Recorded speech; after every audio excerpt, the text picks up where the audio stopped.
کله د کارغه دا بچی پیدا شي نو دغه وخت کې دا سپینی په دې باندې دا بڼې پینی نو د کارغه خو وجود تور دی بڼه توره ده نو چې کله د کارغه بچی پیدا شي هغه سره قطره‌ای نو دا مور او دا پلار دا دواړه د دې بچو نه ویریږي چېرې دا خو زمونږ په شان نه دی دا جوړ بل مخلوق دی پلار هم تي وتښتي مور هم تي وتښتي اوس به دغه بچي له ملخ څوک راوړي د ده د خوراک انتظام به څه کوي مور تې وتښتېده پلار تې وتښتېده بچی په جاله کې دقه شانتې پروت دی د الله شان ته وګوره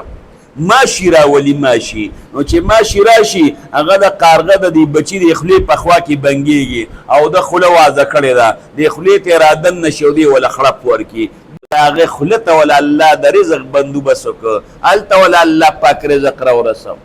نو هغه ماشي خوري په مزه مزه په دې وجود باندې دغه راشي بڼې راشي نو چې کله بڼه پې راشي نو د مور او پلار داسې راشي د لرې نه ورته ګوري نو چې ورته ګوري چې وګوري چېرې دا خو تور دی وایي دا خو زمونږ بچی دی نو بیا ورته مور او پلار رانږدې شي